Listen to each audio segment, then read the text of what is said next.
saya Nadine Septiani Putri Adam dari kelas 4F dengan NIM 1514153. Baik, video ini dibuat untuk memenuhi salah satu tugas mata kuliah, yaitu mata kuliah pembelajaran kelas rangkap yang diampu oleh dosen Ibu Siti Rahmatia Adam SPD MPD dengan judul materi prosedur dasar pendidikan kelas rangkap dan model interaksi pendidikan kelas rangkap. Prosedur dasar pendidikan kelas rangkap. Yang pertama ada penataan ruang. Dalam penataan ruang ada berbagai hal yang harus diperhatikan. Yang pertama daerah pajangan. Hasil karya siswa sebaiknya dipajang pada tempat yang sudah ditentukan oleh guru. Selanjutnya kemudahan bergerak. Kemudahan bergerak bagi guru dan siswa juga perlu dipikirkan.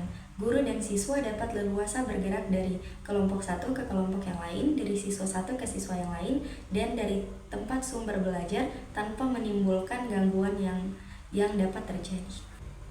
Selanjutnya ada sinar atau cahaya. Dalam sinar atau cahaya, sebaiknya pandangan siswa tidak menentang matahari. Sinar atau cahaya akan lebih baik jika masuk dari sebelah kiri atau sebelah kanan, karena dapat membantu siswa dalam menerangi saat menulis atau membaca. Selanjutnya panas dan ventilasi. Guru perlu memperhatikan suhu kelembapan di ruangan kelas untuk dapat membuat siswa lebih nyaman berada di dalam kelas. Selanjutnya ada papan tulis. Dalam pembelajaran kelas rangkap, sebaiknya guru menggunakan papan yang bisa dipindah-pindah dari kelompok satu ke kelompok lain jika tidak memiliki dua papan tulis. Selanjutnya ada bangku dan kursi.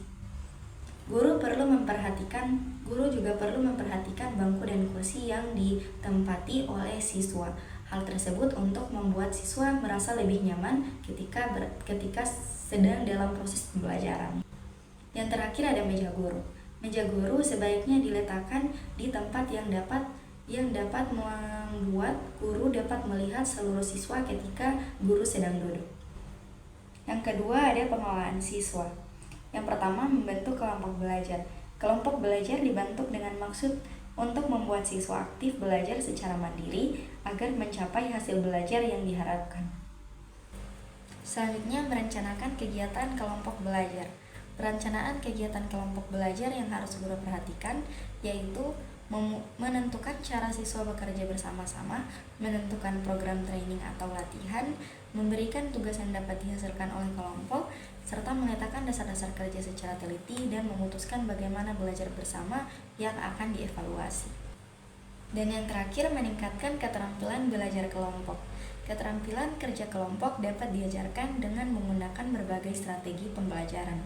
Misalnya, membentuk model atau contoh, instruksi langsung, bermain peran, simulasi, pengamatan, umpan balik, dan pemantapan. Dan yang ketiga ada pengaturan dena. Pengaturan dena kelas sangat penting dalam pembelajaran kelas rangkap atau multi-grade teaching. Hal ini dapat dilakukan berdasarkan kebutuhan pelaksanaan pembelajaran dan disesuaikan dengan situasi kondisi yang ada. Apabila guru melaksanakan pembelajaran kelas rangkap 2 kelas atau lebih, maka guru harus memilih bentuk ruang yang sesuai dengan kepentingan tersebut. Selanjutnya ada model interaksi pendidikan kelas rangkap.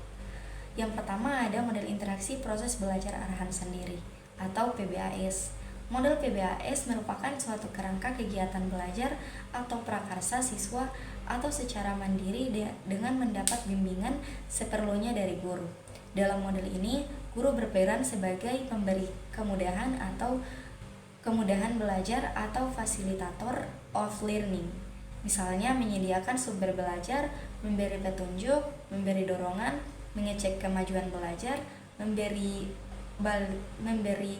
balikan dan mengecek hasil belajar siswa. Yang kedua ada model proses belajar melalui kerjasama atau MPBMKS. Model proses belajar melalui kerjasama atau PBMKS terdiri atas model-model sebagai berikut. Yang pertama, model olah pikir sejoli atau MOPS. Model olah pikir sejoli merupakan kerangka kegiatan belajar secara berpasangan. Setiap pasang siswa ditugasi untuk melakukan suatu kegiatan secara bersama-sama di bawah kontrol oleh guru. Yang kedua ada model olah pikir berebut atau MOPB. Model olah pikir berebut atau MOPB merupakan kerangka kegiatan belajar yang menekankan pada proses berpikir menyebar atau difference thinking secara dialogis. Yang ketiga ada model konsultasi intrakelompok atau MKIK. Model konsultasi intrakelompok atau MKIK merupakan kerangka kegiatan belajar kelompok dalam memecahkan masalah dengan menggunakan sumber belajar yang tersedia. Yang keempat ada model tutorial teman sebaya atau MTTS. Model tutorial teman sebaya merupakan kerangka kegiatan belajar siswa dengan memanfaatkan teman sekelasnya yang memiliki kemampuan lebih untuk membantu temannya dalam melakukan sesuatu kegiatan atau memahami suatu konsep. Yang kelima ada model diskusi meja bundar atau MDMB. Model diskusi meja bundar merupakan kerangka kegiatan belajar siswa yang bersifat mengundang pendapat siswa secara tertulis dalam suasana yang terstruktur. Yang keenam ada model tugas diskusi resitasi atau MTDR.